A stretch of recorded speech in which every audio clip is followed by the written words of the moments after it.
أعوذ بالله من الشيطان الرجيم. بسم الله الرحمن الرحيم. وقال الذين كفروا لن نؤمن بهذا القرآن ولا بالذي بين يديه ولو ترى إذ الظالمون موقوفون عند ربهم يرجع بعضهم إلى بعض القول يقول الذين استضعفوا للذين استكبروا لولا أنتم لكنا مؤمنين قال الذين استكبروا للذين استضعفوا ونحن صددناكم عن الهدى بعد إذ جاءكم بل كنتم مجرمين وقال الذين استضعفوا للذين استكبروا بل مكر الليل والنهار إذ تأمروننا أن نكفر بالله ونجعل له أندادا وأسروا الندامة لما رأوا العذاب وجعلنا الأغلال في أعناق الذين كفروا هل يجزون إلا ما كانوا يعملون وما أرسلنا في قرية من نذير إلا قال مترفوها إنا بما أرسلتم به كافرون وقالوا نحن أكثر أموالا وأولادا وما نحن بمعذبين قل إن ربي يبسط الرزق لمن يشاء ويقدر ولكن أكثر الناس لا يعلمون. اور جو کافر ہیں انہوں نے یہ بات کہی کہ ہم ہرگز اس قرآن پر اور ان کتابوں پر جو اس سے پہلے آسمانی آ چکی ہیں ان پر ہرگز ایمان نہیں لائیں گے. اور جس وقت ظالم لوگ اپنے پروردگار کے سامنے کھڑے کیے جائیں گے، اے مخاطب تم اس وقت یہ منظر دیکھو گے کہ ہر ایک دوسرے پر بات ڈال رہا ہوگا. اور جو لوگ کمزور سمجھے جاتے تھے وہ ان لوگوں سے کہیں گے جو بڑے بنے ہوئے تھے کہ اگر تم نہ ہوتے تو ہم ایمان لے آتے. پھر اس دن بڑے بننے والے لوگ کہیں گے ان لوگوں سے جن کو کمزور سمجھا جاتا تھا کہ کیا ہم نے تم کو ہدایت سے روکا تھا جبکہ تمہارے پاس ہدایت آ چکی تھی، بلکہ بات یہ ہے کہ تم خود مجرم تھے. اور کمزور لوگ کہیں گے ان لوگوں سے جو بڑے بنے ہوئے تھے، ہاں رات اور دن کی تمہاری مکاریاں ہی تو تھی جو ہمیں روکتی تھی ایمان لانے سے، جب تم ہمیں حکم دیتے اور اس بات کی تاکید کرتے پرزور کہ ہم اللہ کے ساتھ کفر کا معاملہ کریں اور اللہ کے لیے شریک ٹھہرائیں. اور اس دن وہ لوگ جب عذاب کو اپنی نگاہوں سے سامنے دیکھ لیں گے تو ندامت اور شرمندگی اور پچھتاوے کو چھپائے پھریں گے. اور اس دن ہم ان کافروں کی گردنوں کے اندر توق ڈال دیں گے اور ان کو جو سزا دی جائے گی انہی اعمال کی دی جائے گی جو وہ کرتے تھے. اور کسی بستی میں بھی ہم نے کسی خبردار کرنے والے پیغمبر کو ہم نے بھیجا تو وہاں کے خوشحال اور عیش پرست لوگوں نے یہی بات کہی کہ تم لوگ جس چیز کے ساتھ بھیجے گئے ہو ہم اس کا انکار کرتے ہیں. اور انہوں نے یہ بھی کہا کہ ہم مال اور اولاد میں تم سے زیادہ ہیں اور ہم عذاب نہیں دیے جائیں گے. آپ ان سے کہہ دو کہ یقیناً میرا رب جس شخص کے لیے چاہتا ہے روزی کو بڑھا دیتا ہے اور جس کے لیے چاہتا ہے روزی کو تنگ کر دیتا ہے، لیکن اکثر لوگ اللہ کی حکمتوں کو نہیں جانتے.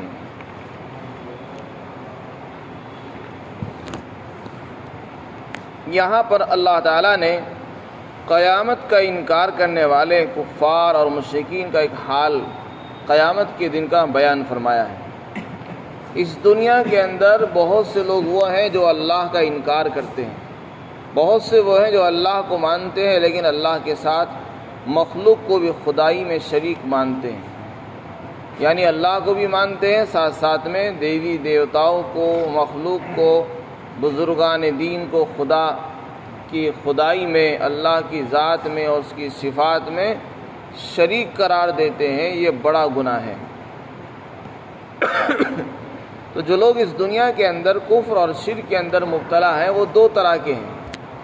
ایک تو وہ لوگ ہیں جو بڑے اور سردار کہلاتے ہیں، جو بڑے بن گئے ہیں، حالانکہ ان کو بڑا کہنا بھی نہیں چاہیے، نہ وہ بڑا بننے کے لائق ہیں، اس لیے کہ بڑا تو وہ ہے جس کو اللہ نے ایمان دیا ہے، لیکن وہ بڑے بنے ہوئے ہیں۔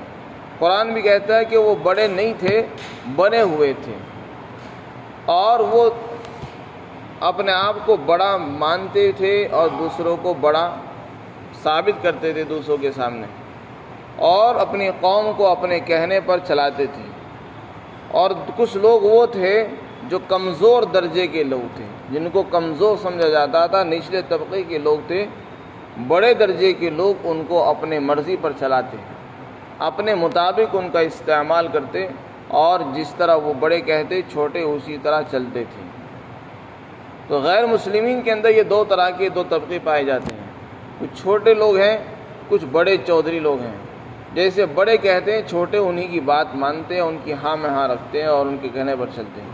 اگر چھوٹے ان کے خلاف چلیں گے تو وہ ان کو پریشان بھی کرتے ہیں، ستاتے بھی ہیں، ظلم بھی کریں گے، زیادتی بھی کریں گے، اور طرح طرح سے ان کو ایذائیں دی جاتی ہیں۔ جب قیامت آئے گی اور میدان حشر میں یہ سب لوگ جمع ہوں گے، چھوٹے بھی اور بڑے بھی، تو اللہ تعالیٰ فرماتے ہیں اس وقت کا منظر یہ ہوگا کہ ہر ایک دوسرے پر بات ڈال رہا ہوگا۔ دنیا میں تو انہوں نے یہ کہا تھا کہ ہم اللہ پر ایمان نہیں لائیں گے، قرآن کو پیش کیا گیا، قرآن کا انکار کر دے کہ ہم قرآن کو نہیں مانتے، نہ مانیں گے۔ قرآن کو چھوڑ کر دوسری آسمانی کتابیں بھی آئی، تورات، انجیل، زبور، ان کا بھی انکار کر بیٹھے کہ ہم ان کو بھی نہیں مانیں گے۔ تو اللہ تعالیٰ نے پھر ایسے لوگوں کا حال بیان کیا کہ جب قیامت آ جائے گی تو چھوٹے بڑوں پر الزام دیں گے، بڑے چھوٹوں کو الزام دیں گے، ہر ایک دوسروں کو الزام دیتا رہے گا اور ایک دوسرے کے پالے میں بات ڈالتا رہے گا، اور اپنے آپ کو صاف بنانے کی کوشش کرے گا، دوسرے کو مجرم ٹھہرائے گا۔ حالانکہ جرم کے اندر دونوں شریک تھے۔ اللہ نے عقل تو چھوٹوں کو بھی دی تھی، نگاہیں، آنکھیں، دل، دماغ ان کے پاس بھی تو تھا، تو انہوں نے اس کا استعمال کیوں نہیں کیا؟ اگر بڑوں نے ان پر زیادتی بھی کی تھی تو کیا وہ زبردستی ان کو ایمان سے پھیرنا چاہتے تھے؟ ایسا نہیں ہے کہ کوئی آدمی کسی کو ایمان سے ہٹا دے۔ ایمان کا تعلق تو انسان کے قلب اور دل سے ہوتا ہے۔ جب انسان دل سے مومن رہے گا تو کوئی طاقت نہیں ہے جو دل سے انسان کے ایمان کو کھینچ لے۔ زبان سے اس کے کفریہ کلمات کہلائے جا سکتے ہیں، لیکن دل کی اندر کی ایمان کی مایا کو نہیں کھینچا جا سکتا۔ تو جب قیامت آئے گی اور ظالم لوگ اپنے رب کے سامنے کھڑے کیے جائیں گے تو اس دن چھوٹے بڑوں کو الزام دیں گے، بڑے چھوٹوں کو الزام دیں گے۔ کیا کہیں گے؟ چھوٹے لوگ کہیں گے کہ اگر یہ بڑے چودھری نہ ہوتے تو آج ہم مسلمان ہوتے، ہم اپنے پیغمبروں پر ایمان لے آتے، قرآن پر ایمان لاتے، اللہ کو مانتے، لیکن ان کی وجہ سے ہم گمراہ ہو گئے۔ جب بڑے یہ بات سنیں گے کہ یہ ہمیں آج الزام دے رہے ہیں عدالت کے اندر کھڑے ہو کر، تو بڑے کہیں گے کیا ہم نے تم کو روکا تھا ایمان لانے سے؟ کیا ہم نے تمہارا ہاتھ پکڑا تھا؟ کس نے روکا تھا؟ جبکہ تمہارے پاس تو ہدایت آ چکی تھی، اسلام کی دعوت پہنچ چکی تھی، ایمان آ چکا تھا، قرآن بھی آ گیا تھا، تو تم کو کس نے روکا؟ ہم نے نہیں روکا۔ ہم نے حکم ضرور دیا تھا لیکن ہم نے روکا نہیں تھا۔ بلکہ وہ کہہ دیں گے کہ مجرم تم خود ہو، کفر کو تم نے اپنی مرضی سے اختیار کیا ہے، لہذا مجرم تم بھی ہو۔ پھر چھوٹے بڑوں سے کہیں گے کہ ارے تمہاری دن اور رات کی محنت اور مکاریاں اور چال بازیاں ہی تو تھی جو ہمیں ایمان لانے سے روکتی تھی۔ اگر ہم ایمان لانا بھی چاہتے تھے تو تم ہمارے اوپر سختیاں کرتے تھے، تم ہمیں ستاتے تھے، ہمیں دھمکیاں ملتی تھی، ہمیں مجبور کیا جاتا تھا۔ تو یہ تمہاری رات اور دن کی مکاریاں تھی جو ہمیں اس بات کی تاکید کرتی تھی کہ ہم اللہ کے ساتھ کفر کریں، شرک کا معاملہ کریں، اس لیے ہم مجبور تھے۔ لیکن جب یہ اپنی نگاہوں کے سامنے اللہ کے عذاب کو دیکھ لیں گے اور ان کی گردنوں میں توق ڈال دیا جائے گا، جب کافروں کو جہنم میں ڈالا جائے گا تو ان کی گردنوں کے اندر توق ڈال دیا جائے گا، اور اس کو پکڑ کر جہنم میں منہ کے بل ڈال دیا جائے گا، گھسیٹ کر، پیروں کے بل نہیں بلکہ گردن میں ڈال کر رسہ ڈال کر اس کو کھینچا جائے گا اور ان کو جہنم میں ڈال دیا جائے گا۔ تو جس وقت یہ اپنے نگاہوں کے سامنے عذاب کو دیکھ لیں گے اور یہ سمجھ لیں گے کہ اب تو بس دونوں عذاب میں جانے والے ہیں، تو پھر ہر ایک اپنی ندامت اور شرمندگی کو چھپائے پھرے گا۔ یعنی دونوں کو دل سے اس بات کا یقین ہو جائے گا کہ جرم میں تو ہم دونوں ہی شریک ہیں۔ اگر بڑوں نے کہہ بھی دیا تھا تو کیا انہوں نے مجبور کیا تھا ہم کو؟ تو جرم چھوٹوں کا بھی ہوگا لیکن وہ اس کو چھپائیں گے، اور جرم بڑوں کا بھی تھا، اس لیے دونوں کو اللہ تعالیٰ سزا دے گا۔ اس لیے فرمایا اللہ تعالیٰ نے کہ ان کو جو سزا دی جائے گی اس دن ان کے اعمال کی دی جائے گی۔ ایک آدمی عمل کرے اور سزا کسی اور کو ملے، اللہ کے ایسا نہیں ہوتا۔ جو عمل کرتا ہے، جو گناہ کرتا ہے، اس کو ہی سزا ملتی ہے، ایک کے گناہ کی وجہ سے دوسروں کو سزا نہیں دی جاتی ہے۔ پھر آگے اللہ رب العزت نے ارشاد فرمایا کہ یہ تو ان لوگوں کا حال تھا، لیکن یہ حال سبھی جگہ رہا۔ ہم نے جس کسی بستی کے اندر جس رسول کو بھی مبعوث بنایا، بھیجا، نذیر بنا کر آگاہ کرنے کے لیے، ڈرانے کے لیے، تو وہاں دو طرح کے لوگ ہوتے تھے۔ ایک اونچا طبقہ ہوتا تھا جو عیش پرست تھا، خوشحال طبقہ تھا۔ تو خوشحال جو طبقہ تھا وہ ایمان نہیں لاتا تھا، اور جو غریب طبقے کے لوگ ہوتے تھے ان میں سے بہت کچھ لوگ ایمان بھی لے آتے تھے، جن کو لوگ رذیل اور گھٹیا سمجھتے تھے، جو لوگوں کی نگاہوں میں کمزور سمجھے جاتے تھے، وہ ایمان لے آتے تھے۔ قرآن کریم میں اللہ نے اس کو بیان کیا کہ مشرکین نے خود کہا کہ تمہارا اتباع کرنے والے تو رذیل ہیں، تمہارے بات ماننے والے رذیل لوگ ہیں، گھٹیا لوگ ہیں۔ اگر دین اسلام کوئی سچا مذہب ہوتا تو بڑے درجے کے لوگ چودھری اس پر ایمان لاتے، اگر چھوٹے لوگ ایمان لا رہے ہیں اس کا مطلب یہ ہے کہ وہ کوئی اچھا دین نہیں رہا ہوگی۔ تو اللہ تعالیٰ نے فرمایا کہ یہ ہر بستی کا معاملہ رہا ہے، جس بستی میں بھی ہم نے نبی بھیجا وہاں کے جو عیش پرست خوشحال طبقہ تھا انہوں نے کبھی ایمان قبول نہیں کیا۔ انہوں نے بلکہ یہ کہا جب وہ ایمان لے کر آئے، ہدایت لے کر آئے، کہنے لگے کہ ہم اس ہدایت کو نہیں مانتے، ہم اس کا انکار کرتے ہیں، ہم تو اللہ کے مقبول بندے ہیں، اگر ہم اللہ کے مقبول بندے نہ ہوتے تو اللہ ہمیں مال کیوں دیتا؟ اللہ نے ہمیں مال دیا ہے، دیکھو کتنا مال ہمارے پاس ہے، کتنے بڑے بڑے مکانات ہیں، زمینیں ہیں، جائیداد ہیں، باغات ہیں، اولاد ہماری دیکھو کتنی ساری ہے۔ تو وہ اولاد کی کثرت کو اور مال کی زیادہ ہونے کو ہی اللہ کے قرب کا ذریعہ سمجھنے لگے کہ اللہ ہم سے راضی ہے، تبھی تو اللہ نے ہمیں اولاد بہت دے رکھی ہے، مال خوب دے رکھا ہے۔ تو وہ یہ کہنے لگے، کہہ رہے ہم تو ایمان نہیں لاتے، ہم تو اللہ کے مقبول بندے ہیں، اور دیکھو ہمارے پاس اولاد بھی زیادہ ہے، تم سے زیادہ ہے، مال بھی زیادہ ہے، اور جب دنیا میں ہمارا یہ حال ہے کہ اللہ نے ہمیں بے حساب دے رکھا ہے، اولاً تو ہم قیامت کو مانتے نہیں ہیں کہ مرنے کے بعد دوبارہ قیامت بھی آئے گی، ہم نہیں مانتے اس کو، لیکن اگر چلو مان لیا جائے کہ قیامت آئے گی تو جس اللہ نے ہمیں دنیا میں اتنا دیا ہے وہ کیا مرنے کے بعد نہیں دے گا؟ تو یہ کافر اس خوش فہمی میں مبتلا تھے، اللہ نے اس کا جواب دیا اور یہ فرمایا کہ دیکھو مال کا زیادہ ہونا یا اولاد کا زیادہ ہونا یہ اللہ کا قریب اور نزدیک ہونے کی علامت نہیں ہے، اللہ کی یہ کوئی معیار نہیں ہے، کسوٹی نہیں ہے۔ جس کے پاس مال زیادہ ہے وہ اللہ کے بہت قریب ہے، جس کے پاس اولاد زیادہ ہے وہ اللہ کا بہت مقرب بندہ ہے، ایسا ہرگز نہیں ہے۔ اور یہ بھی کوئی ضابطہ نہیں ہے کہ جس کے پاس پیسے کم ہے، غریب ہے، تو وہ اللہ کی نگاہوں میں ذلیل ہے، نعوذ باللہ، یا جس کے پاس اولاد نہیں ہے وہ اللہ کی نظروں میں ذلیل ہے۔ اللہ کے یہاں مال کا اور اولاد کا ہونا نہ ہونے سے کوئی فرق نہیں پڑتا، نہ اولاد کے ہونے سے کوئی قریب بنتا ہے اللہ کا، نہ اولاد کے نہ ہونے سے اللہ کے یہاں ذلیل ہوتا ہے۔ اللہ کے یہاں معیار تو ایمان اور اعمال ہے، اللہ کے یہاں مال نہیں ہے، اعمال ہیں، اور ایمان اللہ کے معیار ہے۔ جس کے اعمال اچھے ہیں، جس کے پاس ایمان ہے، وہ اللہ کی نگاہوں میں ذات و زمین اور آسمان سے زیادہ قیمتی اور وزنی ہے۔ جس کی زندگی میں ایمان نہیں ہے، اعمال نہیں ہے، چاہے ساری دنیا کا حاکم اور بادشاہ اس کو بنا دیا جائے تو وہ تب بھی اللہ کا مقرب نہیں بن سکتا۔ اور اللہ ایسے آدمی کو کیسے قریب کر لے گا جس کے پاس ایمان نہیں ہے؟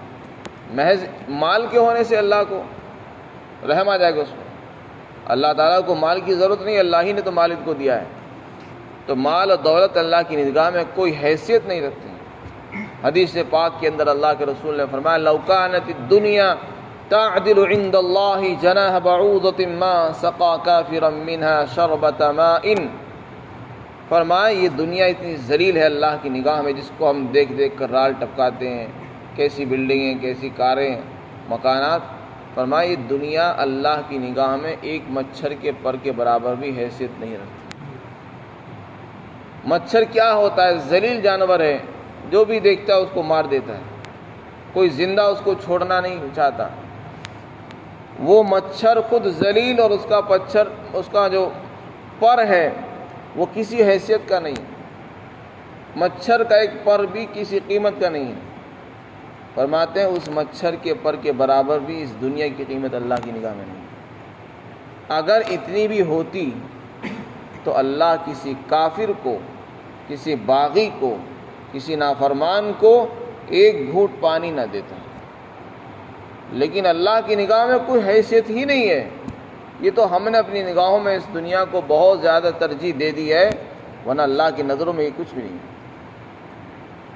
اگر اتنی ہوتی تو اللہ کسی کافر کو کچھ نہ دیتا، کھانے کو بھی نہ دیتا، نہ پانی پینے کو دیتا، لیکن اللہ نے، ہم دیکھتے ہیں کہ اللہ نے کھلی چھوٹ دے رکھی ہے، بلکہ جس کے پاس ایمان نہیں ہے ان کے پاس دنیا ایمان والوں سے بھی زیادہ ہے۔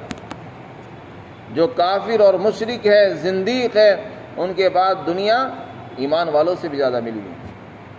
تو دنیا کا زیادہ مل جانا اللہ کا قریب مقرب ہونے کی علامت نہیں ہے، اور دنیا کا کم ہونا یہ ذلیل ہونے کی علامت نہیں۔ اللہ کے یہاں معیار تو ایمان ہے، اعمال ہیں، یہ اللہ کے معیار۔ ورنہ مال تو قارون کے پاس بہت تھا،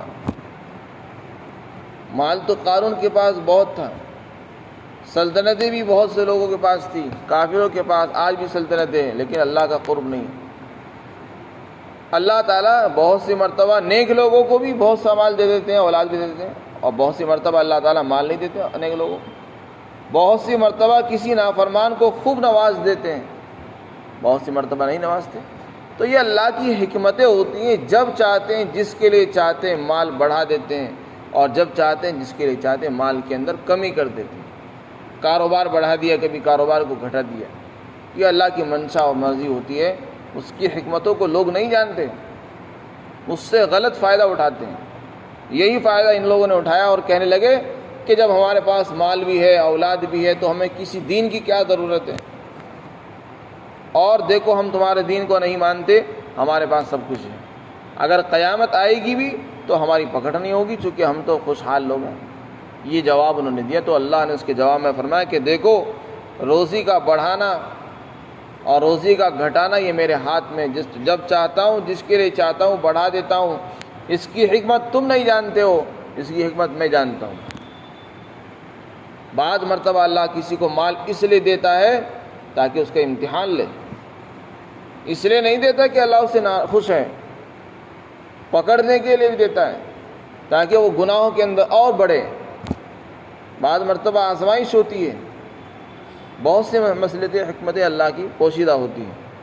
تو اس لیے مال کی زیادتی کے اوپر جو ہے گھمنڈ اور غرور نہیں کرنا چاہیے، جیسے کہ کفار اور مشرکین نے ہر زمانے میں کیا ہے، اور وقت کے نبیوں پر ایمان قبول نہیں کیا، اپنے مال کے نشے میں دین کا انکار کر بیٹھے، نبیوں کا انکار کر بیٹھے، حالانکہ جو انبیاء دنیا اور آخرت دونوں جہان کی بھلائی ان کے لیے لے کر آئے، اس کو ٹھکرا دیا، تو ہمیشہ کے لیے ذلیل اور خوار ہو گئے۔ اس لیے ضرورت اس بات کی ہے کہ ہم اس دنیا کے دھوکے سے اپنے آپ کو نکالیں۔ اللہ کے نزدیک ایمان ہے، اعمال کی قیمت ہے۔ اللہ تعالی ہم سب کو ایمان اور اعمال کے اوپر محنت کرنے کی توفیق عطا فرمائے۔